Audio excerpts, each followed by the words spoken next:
வந்து ஒரு தம்பி ஒரு தங்கச்சி இருக்காங்க. ஓகேவா? சாரு சென்னையில வேலை தேடி ஒரு 2-3 கம்பெனில ஒர்க் பண்ணிருக்காங்க. ஒரு 12,000 ரூபாய் வருமானத்துல வேலை பார்த்துட்டு இருக்காங்க.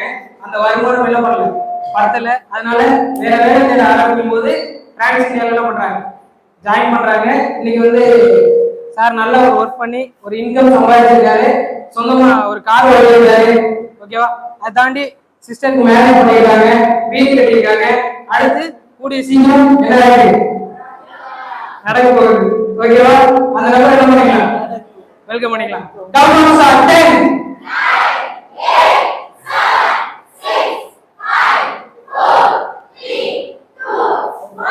10 மேனேஜர் சார் மாரி சார்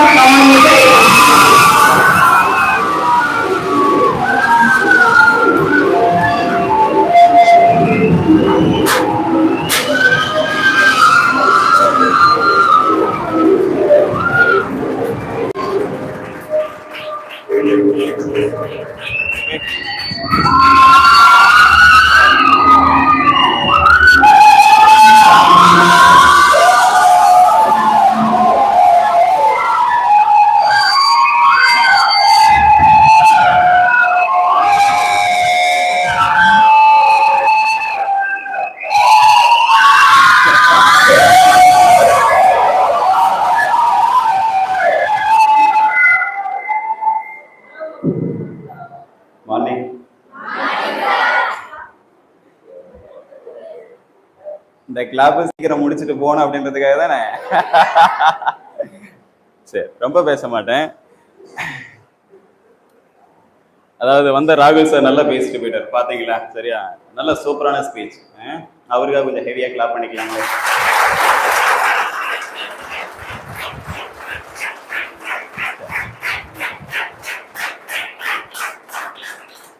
இன்னைக்கு வெளியில வந்து பாத்தீங்கன்னா ஒரு மேனேஜர் அப்படின்றது இன்டர்வியூ வர பார்த்து உங்களோட பாயிண்ட் ஆஃப் வியூல கொஞ்சம் ஃபீல் பண்ணி பாருங்க. மேனேஜர் அப்படின்னா எத்தனை வயசுல ஆபீஸ்ல இருப்பாங்க? 40 வயசு. ஓகே, இங்க நீங்க இன்டர்வியூ வரும்போது கூட அந்த மாதிரி தான் ஃபீல் பண்ணி வந்திருக்கலாம். கரெக்டா? எப்படியும் வந்து பாத்தீங்கன்னா மேனேஜர் வந்து பாத்தீங்கன்னா தொந்தியும் தொப்பையுமா ஒரு 40 வயசுல இருப்பாரு அப்படின்னு உள்ள இன்ட்ரோ ஆயிருப்பீங்க. ஆனா உள்ள இன்ட்ரோ ஆனதுக்கு அப்புறம் ஒரு ஷாக்கிங்கா, ஏன்னா நான் நிறைய பேருக்கு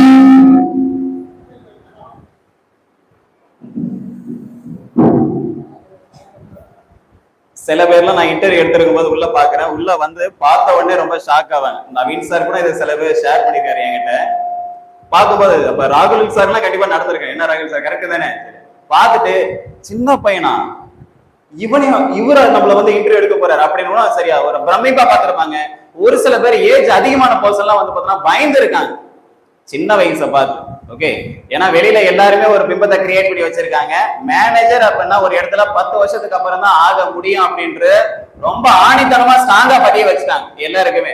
ஆனா ஸ்மார்ட் குரூப்ல அந்த ரெக்கார்டை உடைக்கிறாங்க முதல்ல. சரியா, ஒரு மேனேஜர் ஆகணும் அப்படின்னா இன்னைக்கு ஜாயின் பண்ண ஒரு டிஸ்ட்ரிபியூட்டர் கூட சரியா சாலிடா தெரியுது ஒரு மேனேஜர் ஸ்மார்ட் குரூப்ல எத்தனை வருஷத்துல ஆக முடியுமா? 3 இயர்ஸ். ஒரு கோர்ஸ் கம்ப்ளீட் பண்ணிட்டு போற மாதிரி தான். கரெக்டா? ஒரு பிஎஸ்சி படிக்கிறோம், பிகாம் படிக்கிறோம், 3 வருஷம் கோர்ஸ் இல்ல, அந்த மாதிரி ஒரு 3 வருஷம் கோர்ஸ் மாதிரி பிசினஸ்ல ஜாயின் பண்றாங்க, மேல வந்துடுறாங்க. புரியுதுங்களா? ஆனா அந்த உழைப்பு இருக்கு தெரியுமா? உழைப்பு சரியா, உழைக்கிறவங்க மேல வர முடியும். உழைக்காம ஓபடிக்கிற கேஸ்ல மேல வர முடியும். கரெக்ட் தானே? அந்த உழைக்கிறதுல கூட 2 ரகம் இருக்கு. முதல்ல தான் உழைக்கணும்,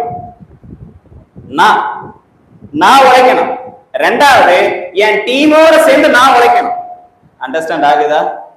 முதல்ல யாரு உழைக்கணும்? நான் உழைக்கணும். ரெண்டாவது சரியா டீம் வேலை பார்த்து நான் வேலை பார்க்கறேன்னா தான் வேலை பார்க்கறது ரெடியா இருக்காங்க. ஆனா ஒரு டீம் வந்ததுக்கு அப்புறம் அவங்களோட உழைப்பை குறைச்சிக்கிறாங்க. உழைப்பை குறைக்கிற இடத்துல தான் அவங்க தோக்கவே ஆரம்பிக்கிறாங்க. புரியுதா? இப்ப ஒண்ணும் இல்ல, சரியா, நான் கல்யாணம் பண்றேன், ஒரு குழந்தைய பெத்தெடுக்கிறேன் அப்படின்னா குழந்தை வந்த உடனே சரியா குடும்ப பொறுப்பா அந்த குழந்தை கிட்ட நான் ஒப்படைச்சிட முடியுமா? அந்த குழந்தை பெரியவன் ஆகணும். கரெக்டா? அது வரைக்கும் குடும்பத்தை நான் பார்க்கணும். கரெக்ட் தானே? அவருக்கு ஒரு கல்யாணத்தை பண்ணி தனி கொடுத்து அனுப்பிடணும். இதுதான் ஜெனியூனா ஒரு குடும்பம் நடத்துறவங்களுக்கு கரெக்டான விஷயம். கரெக்ட் தானே?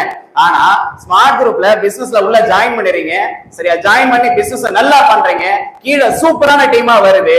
ஆனா டீம் வந்ததுக்கு அப்புறம் உங்களோட வேலையை குறைக்கிறீங்க அப்படின்னா அங்கதான் தோக்குறீங்க. இன்னைக்கு அதே நவீன் சார் வந்து பாத்தீங்கன்னா சரியா உழைச்சாரு, என்ன விட சூப்பரா உழைப்பாரு தெரியுமா? நவீன் சார் ஆக்சுவலி வந்து பாத்தீங்கன்னா சரியா நான் பிசினஸோட பேசிக்க தான் நான் சொல்லி கொடுத்தேன். ஆனா அவர் பிசினஸ் வந்து பாத்தீங்கன்னா டெக்னிக்கலா மூவ் பண்ணாரு. அந்த பர்சனுக்கு வந்து பாத்தீங்கன்னா நுணுக்கத்தோட பிசினஸ் பண்றது தான் கரெக்டா இருக்கும். எனக்கு அப்படிலாம் கிடையாது. பிசினஸ் எனக்கு என் லீடர் எப்படி சொல்லி கொடுத்தாங்களோ அந்த பாயிண்ட் ஆஃப் வியூல மட்டும் தான் நான் பண்ணிட்டு இருந்தேன். ஆனா நான் சொல்லி கொடுத்த பிசினஸ் நவீன் சார் டோட்டலா அப்படியே ஆப்போசிட்டா டெக்னிக்கலா நுணுக்கத்தோட எப்படி பண்ணன்றதை எனக்கே அவர் சொல்லி கொடுத்தார். சரியா? நவீன் ஒரு ஜீனியஸ் தெரியுமா? சரியா? சும்மா இங்கிலீஷ்ல பேசணும்னா பேசுவாரு. ஓகே, ஒரு சாதாரண ஒரு டைரக்டா ஒரு விஷயத்தை அப்ரோச் பண்ணா இன்டைரக்டாவும் அப்ரோச் பண்ணுவார். சில பேருக்கு புதுசா வர நபருக்கு இந்த மனுஷன் ஏன் இன்டைரக்டாவே பேசுறாரு, டைரக்டாவே பேசிட்டு போயிடலாம்ல அப்படின்னு தோணும். ஆனா எக்ஸ்பீரியன்ஸான பர்சனுக்கு நவீன் சார் என்ன பேச வராத போதோட நல்லா தெளிவா தெரியும். எனக்கு கரெக்ட் தானே? நவீன் சார் டீமுக்கு தெரியல. ஓகே, நான் டைரக்ட் அப்ரோச், அவர் பயங்கர இன்டைரக்ட் அப்ரோச். புரியுதா? ஆனா சூப்பரா என்ன விட பிசினஸ் சொல்லி கொடுக்கறதுல அவர் அடிச்சதுக்கு நான் இன்னமும் கத்துக்கிட்டு தான் இருக்கிறேன். சார் நான் இன்னமும் நவீன் சார் போட்டி போட்டு தான் சார் இருக்கிறேன். ஏன் அப்படின்னா எனக்கு கீழே உள்ள ஒரு டீம் மெம்பரு என்னை விட நாலேஜ் அதிகமாகும் போது அப்ப நான் அந்த இடத்துல கம்மியா இருந்தப்பனா என் பேச்சு எடுபடாம போறதுக்கு வாய்ப்பு இருக்கா இல்லையா? அப்ப நான் லாஸ்ட் வரைக்கும் நான் என்ன பண்ண முடியும்? அப்படியே கத்துக்கிட்ட பிசினஸ் அப்படியே இருக்க முடியாது. அவரை விட ஒரு படி அதிகமா கத்துக்கிறதுல இன்னமும் கத்துக்கிட்டு தான் இருக்கிறேன். யாரு? நவீன் சார் கிட்ட கத்துக்கிட்டு தான் இருக்கிறேன். ஆக்சுவலி வந்து பார்த்தா சரியா எனக்கு இந்த பிசினஸ்ல ஒரு சில விஷயம் வராது. எனக்கு அவர் தான் சொல்லி கொடுத்தாரு. எனக்கு என் லீடர் சொல்லி கொடுத்தாரு. அதை நான் அப்ளை பண்ணேன். ஒரு காலகட்டத்துக்கு அப்புறம் வந்து பார்த்தா மங்கி போச்சு. திரும்ப ஒரு விஷயத்த பண்ணலாம்னு சொல்ல பார்த்து இதை இப்படி பண்ணா கரெக்டா இருக்கு சார் அப்படின்னு சொல்லுவார். ஓகே பண்ணிக்கலாம் சார் அப்படின்னு சொல்லும் போது சரியா முடிஞ்சிடுச்சு. அந்த பிசினஸ் தான் இப்ப பீக்ல போய்கிட்டு இருக்கு.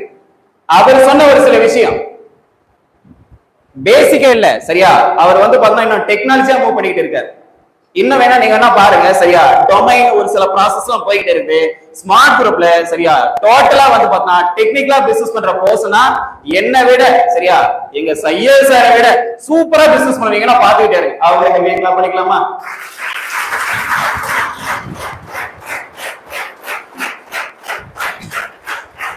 நீங்க வேணா பாருங்க, சரியா? இப்ப ஒரு ஆபீஸ் பிரிக்கிறாரு அப்படின்னா அவர் பிசினஸ் பண்ணுவார், சரியா?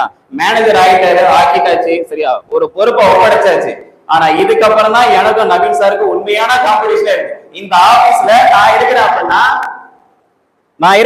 சரி, இந்த ஆபீஸ்ல கிட்டத்தட்ட 80% டீம் நவீன் சாரோட டீம் தான். வேணா டவுட் இருந்தது அப்படின்னா இப்ப நான் உங்களுக்கு காமிக்கிறேன். நவீன் சாரோட டீம் எல்லாமே கொஞ்சம் ஹெவியா கிளாப் பண்ணுங்க. Naveen sir team Thanjavur branch இல்ல, சரியா? நவீன் சார் டீம் மட்டும். புரியுதா? இப்ப கிட்டத்தட்ட எனக்கு இருந்த ஒரு பயம், சரியா? எனக்கு ஒரு பயம் இருந்துகிட்டே இருக்கும். ஏன் அப்படின்னா கீழே உள்ள டீம் மெம்பரு, அந்த டீம் மெம்பருக்கு பின்னாடி உள்ள ஒரு ஃபேமிலி அப்படின்ற ஒரு பயம் எனக்கு எப்பயுமே இருந்துகிட்டே இருக்கும். பர்சன் நம்பி ஜாயின் பண்றாங்களா, அவங்கள நான் அடுத்த கட்டம் கொண்டு போனோமா, அவங்க என்னதான் அசால்ட்டா இருந்தாலும் நான் அசால்ட்டா இருக்கக்கூடாது. கரெக்டா? நான் அசால்ட்டா இருந்த அப்படின்னா அவங்க லைஃப்லாம் ஸ்பாயில் ஆயிடும். கரெக்ட் தானே? அப்ப அந்த பயம் எனக்கு இருந்தது. இப்ப அது கொஞ்சம் பாதியா குறையுது. ஏன்? சரியா, என்னோட பொறுப்பை, சரியா, என்னோட இடத்த நவீன் சார் எடுக்கிறார். அப்ப எடுக்கும் போது அப்ப பொறுப்பு அவர்கிட்ட போதா? அப்ப கிட்டத்தட்ட சரியா 30 ஃபேமிலி அவரை நம்பிதான் இருக்காங்க. 30 ஃபேமிலி நம்பி இருக்கிற ஒரு நபரு உழைச்சாதானே மேல வர முடியும். ஓபி அடிச்சா மேல வர முடியுமா? முடியாதுல்ல. எவ்வளவு உழைச்சிருக்கா தெரியுமா? கூட இருந்து கண் கூட பார்த்திருக்கேன். கிட்டத்தட்ட நான் என் ஃபேமிலியில நான் கிட்டத்தட்ட ஒரு 20 வருஷம் இருந்திருக்கேன், 25 வருஷம் கூட இருந்திருக்கேன். ஆனா கடந்த இந்த பிசினஸ்ல ஸ்மார்ட் குரூப்ல ஜாயின் பண்ணது பட்டுக்கோட்டையில 3.5 வருஷமா பிசினஸ் பண்ணதுல என் கூட பிறந்த தம்பி இருக்கா தெரியுமா? தேவராஜ். அவர் கூட அதிகமா நான் போட்டோ எடுத்தது கிடையாது, அவர் கூட பழகுனது கிடையாது, எதுவுமே கிடையாது. என் தம்பியோட போட்டோவை நான் கடனை வாங்கி தான் போட்டோ எடிட் பண்ணுவேன் தெரியுமா? ஆனா சரியா இவரு நவீன் சார் கிட்டத்தட்ட 3.5 வருஷமா என் கூட பழகிருக்காரு. சின்ன சின்ன விஷயமா சரி பண்ணிருக்கோம். அவங்க அப்பா கிட்ட எப்படி பேசுவாரு, அவங்க அம்மா கிட்ட எப்படி பேசுவாரு, அந்த லாங்குவேஜ் முதல்ல எனக்கு நல்லா தெரியும். சின்ன சின்ன விஷயத்த சரி பண்ணிருக்கோம். மேனேஜர் அப்படின்னா சும்மாலாம் கிடையாது. சின்ன ஒரு நடக்கிற நட, பேசுற பேச்சு, அந்த ஸ்லாங், நுணுக்கத்தோட பேசுறது, நபர்கள்கிட்ட பழகிறது. முன்னாடிலாம் வந்து பார்த்தா ஒரு சில விஷயம் டீம்ல மிஸ்டேக் பண்ணிட்டே இருப்பாரு, சரியா? டீம் பிறகு பிடிக்காம போகும், சரியா? இதெல்லாம் கூட சரி பண்ணிருக்கோம். ஆனா இன்னைக்கு என்ன விட இந்த ஆபீஸ்ல இருக்கல என்ன விட நவீன் சார் தான் ரொம்ப பிடிக்கும், சரியா? என்ன பாண்டிங்ல, பிரதர் சிஸ்டர் பாண்டிங்ல என்னெல்லாம் கூப்பிடும் போது சார் கூப்பிடுவாங்க, அவரை கூப்பிடுவாங்க, அண்ணன் கூப்பிடுவாங்க. எனக்கு வயிறு எரியும் உண்மையா. அது ஒரு லாங்குவேஜ், சரியா? வீரமணி மேம்லாம் இருக்காங்க, சரியா? அண்ணையா, நான் என்னையா உனக்கு வேணும், அந்த ஸ்லாங் யாருமே தெரியாது. அந்த புள்ள கரமக்குடி, நிறைய ஊர்ல இருந்து வராங்க, சரியா? பொம்பளை பிள்ளைங்க அண்ணையன்ற வார்த்தைலாம் ரொம்ப ரேர், தெரியுமா? நீங்களாம் உங்க லீடர் வந்து பார்த்தா சாரு, மோரு, தயிர், வடை இதெல்லாம் போட்டு பேசுறீங்க, சரியா? நான் கூட அப்படிதான் பேசியிருக்கேன். ஆனா சரியா, நவீன் சார் பழக்கம் அந்த இடத்துல அந்த டோன் எல்லாம் கேட்கும் போது, சரியா, ஒரே ஆர்ப்பரிப்பா இருந்தது. அந்த லாங்குவேஜ் அப்படியே கேட்க திரும்ப திரும்ப கேட்கணும்னு தோணும். அப்ப ஒழுங்கா பழகாம இந்த மாதிரி ஒரு ரிலேஷன்ஷிப் கிடைக்குமா? முதல்ல இன்னைக்கு நானே இந்த ஆபீஸ்ல இல்லனாலும், சரியா, நவீன் சாரை நம்பி பிசினஸ் பண்றதுக்கு அந்த ஆபீஸ்ல 15 பேர் இருக்காங்க. சாலிட தெரியுமா? சூப்பர், ஹெவியா கிளாப் பண்ணிப்பாங்க. நான் தேவையில்லை. நான் சமீப காலமா கூட வந்து பார்த்தா ஆபீஸ் ஒழுங்கா வரதில்லை, விட மாட்டாங்க, வராதுன்னு சொல்றாங்க. ஏன் வரீங்க? அந்த ஒரு வாரம் வராத கேப்ல என்னென்ன பொருளையை கிளம்பணுமோ எல்லாத்தையும் கிளப்பி விட்டாங்க.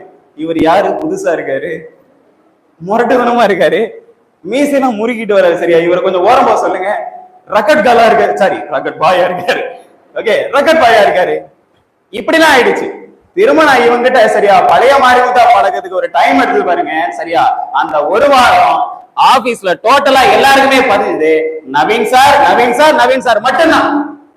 ஒரு வாரம் விட்டு போனதுல அப்ப நான் இவரை நம்பி ஆபீஸ விட்டா, சரியா, 100% கொண்டு போவாருன்னு இதை விட நம்பிக்கை எனக்கு வேற எந்த இடத்துல கிடைக்க முடியும்? சொல்லுங்க பாப்போம். அந்த அளவுக்கு பழக்க வழக்கம் ரொம்ப ஜெனியூனா இருக்கும், சரியா? கரெக்டான பழக்க வழக்கம். முன்னாடி ஸ்டார்டிங்ல கூட அவங்க பிசுறு தட்டின மாதிரி தெரிஞ்சது, சரியா? ஆனா இந்த பிசுறு சுத்தமா கிடையாது. எல்லாத்தையுமே சரி பண்ணி, சரியா, அவங்க அம்மா கிட்ட, சரியா, அவங்க வீட்டுல போய் நான் பேசும்போதும், சரியா, அவங்க அம்மா நவீன் கிட்ட பேசுறதை விட நவீன் ஒரு கால் எடுக்கல அப்படின்னா அடுத்த கால் எனக்கு தான் வரும். மெஜாரிட்டி ஆன பர்சன் எனக்கு தான் பண்ணுவாங்க. ஏன் தெரியுமா? பழக்க வழக்கம், சரியா? கூட பிறந்த பொறப்பை விட, சரியா, அவங்க பிள்ளைய கரெக்டா பாத்துக்கிறோம். அந்த பழக்க வழக்கம், அந்த பழக்க வழக்கத்தினால அவங்களுக்கு கொடுத்த வாக்க, சரியா, சொன்ன மாதிரியே மே மாசத்துல நான் அறிவிப்பேன்னு சொன்னேன். அந்த வாக்கை இன்னைக்கு நான் நிறைவேற்றிருப்பேன். ஹெவியா கிளாப் பண்ணிக்கலாம்.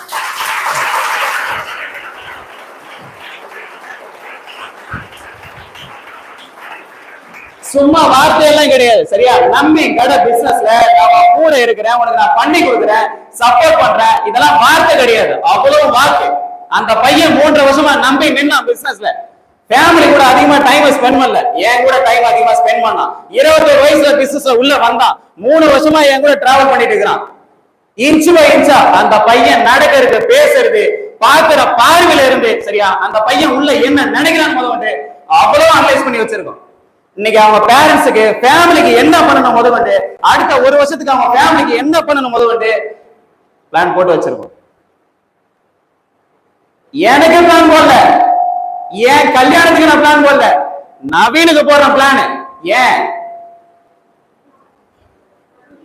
நம்பி கடந்தாரு இல்ல, புரியுதா? அடுத்த 1 வருஷத்துக்கு அப்புறம் ஒரு சில ப்ராசஸ் 3 வேலையை கொடுத்திருக்கேன். அந்த 3 வேலையை ஆபீஸ் போட்டதுக்கு அப்புறம் 3 மாசத்துக்கு ஒவ்வொரு கம்ப்ளீட்டா பண்ணிட்டே இருப்பார், ஒவ்வொரு டாஸ்கா. புரியுதா சார்? அப்ப நம்பி கடகத்தலாம் சும்மாலாம் கிடையாது, நம்பி கடைன்னு சொல்றேன். லீடர் சொல்ற வார்த்தை, சரியா, வேத வாக்கா நான் ஃபாலோ பண்ணேன். சையர் சார் சொன்னது, நம்பி கடைய நான் கூட நான் சப்போர்ட் பண்றேன், போட்டு கொடுத்தாரு இல்ல. இன்னைக்கு நான் வந்து பார்த்தா, சரியா, நம்பி கடைய அதே வாக்கை தான் நவீன் சாரிட்டையும் கொடுத்தேன். சரியா, பொறுப்பை ஒப்படைச்சிடும் 100%. சரியா, என்னை விட நல்லா கொண்டு போற நம்பிக்கை, என் மேல இருக்கிற நம்பிக்கையை விட, சரியா, 1000% நவீன் சார் மேல இருக்குது. ஏன்னா அவர்கிட்ட நான் ஆபீஸ கொடுத்து பார்த்திருக்கேன், ஆபீஸ்ல நான் இல்லாம கேட்டிருக்கேன், நிறைய விஷயத்த கேட்டிருக்கேன். ஆபீஸ்ல நவீன் சார் எப்படி கொண்டு போறாரு அப்படி எல்லாத்தையுமே உங்க விட சூப்பரா கொண்டு போறாரு சார், நீங்க வேணாம் சார் சொல்றாங்க. அப்ப இதுக்கு மேல வேற என்ன வேணும்? போதும் இல்ல, நம்பி கொடுத்தா சரியா என்னை விட சூப்பரா பண்ணுவான்னு ஆணித்தனமா நம்புறேன், பண்ணுவாருன்னு நம்புறேன் முழுசா. ஓகே, ஆபீஸ் போட்டதுக்கு அப்புறம் தான் என்ன இருக்கு சொல்லுவாங்களே, தாய் 8 அடி பாய்ச்சா புள்ள 16 அடி பாயுமா, அந்த மாதிரி சரியா. நான் கத்து கொடுத்த பிசினஸ் அவர் எவ்வளவு சூப்பரா கொண்டு போறாரோ அதை விட நான் ஒரு படி அதிகமா கொண்டு போய் தான் ஆகணும். இன்னைக்கு சார் எனக்கு சொல்லி கொடுத்த பிசினஸ இன்னமும் என் லீடரை விட நல்லா பிசினஸ் பண்ணணும்ன்ற தாட் எனக்கு ஓடிக்கிட்டே இருக்கு. என் பசங்களுக்கு அதுதான் நான் விதைக்கிறேன். கத்து கொடுக்கிறவரையே சரியா மிஞ்சிதான் பிசினஸ் பண்ணணும்னு சொல்லுவேன். புரியுதா? அப்ப என் லீடரை விட நல்லா பிசினஸ் பண்ணுன்றது எனக்கு ரொம்ப ஸ்ட்ராங்கா பதிஞ்சு போச்சு. இதே விஷயத்தை தான் நான் நவீன் சாருக்கு சொல்லி கொடுத்தேன். சரி, ஆபீஸ போட்டதுக்கு அப்புறம் அதோட பிரதிபலன் எப்படி இருக்குன்றது எனக்கே தெரியும். சார் இன்னைக்கு அவரோட நாள் இந்த ஒரு நாளுக்காக 3 வருஷம் உழைப்பு, அதோட பலன் தான் இன்னைக்கு கரெக்டா அமைஞ்சிருக்கு. தெரியுமா? நாலு கரெக்டா என்ன பொறுப்பு இன்னைக்கு? சரியா, தமிழ் வருஷ பொறுப்பு கரெக்டா அமைஞ்சிடுச்சு. சரியா, இதை விட வேற எதுவுமே கிடையாது. சரியா, உண்மையாலுமே ஒரு பக்கம் சந்தோஷமா இருக்குது, இன்னொரு பக்கம் என்ன இருக்கு, வருத்தமாவும் இருக்குது. சரியா, சந்தோஷம் என்ன அப்படின்னா என் இடத்துக்கு ஒரு நபர் வந்துட்டான்றது சந்தோஷம். வருத்தம் என்ன அப்படின்னா நவீன் சார் ஆபீஸ கொஞ்சம் விட்டுட்டு சரியா நான் கொஞ்சம் தள்ளி போக போறேன் தான் வருது. புரியுதா? 100% பண்ணுவாருன்னு நம்புறேன். சரியா, ஏன்னா அவர் மேல உள்ள நம்பிக்கை. 2வது சரியா, நான் உருவாக்குறது கரெக்டா உருவாக்குன்ற என்னோட நம்பிக்கை. புரியுதா சார்? அப்ப நல்லா தெரிஞ்சுக்கங்க. சரியா, இன்னைக்கும் உங்க லீடர் இருக்காங்க, சப் லீடர் இருக்கீங்க, அடுத்த கட்ட அசிஸ்டன்ட் மேனேஜர் இருக்கீங்க. சரியா, இவங்க எல்லாமே அடுத்த கட்ட லேயர். முதல் தலைமுறையா காட்டியாச்சு, 2வது தலைமுறை இருக்கு. இதை விட ரொம்ப ஸ்பீடா வேலை பார்க்கறது ரெடியா இருக்காங்க. புரியுதா? கொண்டும் போதுக்கு நாங்களும் ரெடியா இருக்கோம். கூட கை கோத்து சப்போர்ட்டா நம்பி நின்னா மட்டும் போதும்னு சொல்றேன். புரியுதா? நம்பி நில்லுங்க. ஸ்மார்ட் குரூப்ல அவ்வளவு சீக்கிரத்துல விட்டுலாம் மாட்டாங்க. சரியா, காப்பாத்துறதுதான் எங்களோட வேலை. இன்னமும் உங்க வீட்டுல ஒரு ஃபேமிலியில ஒரு பிரச்சனை அப்படின்னா முதல்ல உங்க லீடர் தானே வந்து நிக்கிறாங்க. ஓகே, வெளியில ஏதாவது ஒரு வேலையில உன் வீட்டுல பிரச்சனை அப்படின்னா ஹையர் ஆபீசர் யாராவது வந்து உங்க வீட்டுல உள்ள ப்ராப்ளத்தை கிளியர் பண்ணியா கொடுக்குறாங்க. இங்க நடக்குது இல்ல, அப்ப என்ன ரிலேஷன்ஷிப் இருக்கு தெரிய தேவையில்ல. ஓகே, அதனால எனக்கு கொஞ்சம் சந்தோஷம். உண்மையாலுமே ரொம்ப நாளா என்கிட்ட இருந்த ஒரு விஷயம் இன்னைக்கு நடக்குதுன்ற ஒரு சந்தோஷம். ஓகே, அடுத்த கட்ட லேயர் மணிமாறன் சார் இருக்காங்க. சரியா, என்னண்ட காவியா மேடம் இருக்காங்க, வீரமணி மேம் இருக்காங்க. சரியா, என்னண்ட வந்து பாத்தீங்கன்னா சரியா ஸ்ரீராம் சார் இருக்காங்க. இவங்களை அடுத்த கட்டம் கொண்டு போகணும். ஒரு நபரோட பொறுப்பை தான் முடிச்சிருக்கேன், இன்னும் அடுத்தடுத்த லேயர்லாம் இருக்கு. சரியா, உன்னோட ஸ்டாப் பண்ணக்கூடாது இல்ல. அப்ப இன்னும் நான் என்னோட தொழில மெருகேத்தணும், இன்னும் என்னோட தொழில ஸ்பீடு ஏத்தணுன்றது மட்டும் எனக்கு நல்லாவே தெரியும். ஓகே, அடுத்த கட்ட லேயர் எல்லாமே உழைச்சா மேல வரலாம். இப்பயும் சொல்றேன், உழைக்காமலாம் மேல வர முடியாது. உழைக்கிறதுக்கு மட்டும் ரெடியா இருங்க போதும்னு சொல்றேன். இன்னைக்கு நவீன் சார் மேனேஜர் ஆயிருக்காருல்ல. சரியா, நல்லா சேல்ஸ் எடுத்ததுனால அவர் மேனேஜர் ஆகல, நல்ல கெஸ்ட் ஏத்ததுனால மேனேஜர் ஆகல. அவருக்கு பின்னாடி ஒரு டீம் இருக்கு. அந்த டீமால தான் அவர் மேனேஜர். அவருக்கு பின்னாடி லீடர் இருக்காங்க, அவருக்கு பின்னாடி சப் லீடர் இருக்காங்க, அவங்களுக்கு பின்னாடி ட்ரெயினர் இருக்காங்க. புரியுதுங்களா சார்? அதனால முதல்ல நீங்க உழைக்கிறதுக்கு ரெடியா இருங்க. 2வது டீமோட சேர்ந்து உழைக்கிறதுக்கு ரெடியா இருங்க. 3வது வேலையே பார்க்க தேவை, அவங்க பார்த்துப்பாங்க. முதல்ல டீமுக்காக நீங்க உழைக்கிறதுக்கு ரெடியா இருந்தீங்கன்னா பின்னாடி அந்த டீம் உங்களுக்காக உழைக்கிறதுக்கு ரெடியா இருக்கு. நான் உழைக்கிறதுக்கே சோம்பேறித்தனம் பட்டா பண்ணா டீமும் சோம்பேறித்தனம் படுமா படாதா? ஓகே, அப்ப உழைக்கிறவங்களுக்கு ஸ்மார்ட் குரூப்ல இடம் இருக்கு. சரியா, இதை மட்டும் நான் ரொம்ப ஆணித்தனமா பதிய வச்சேன். ஓகே, வாய்ப்பு கொடுத்த எல்லாருமே என்ன பண்ணிடுறேன், ரொம்ப தேங்க் பண்ணிடுறேன்.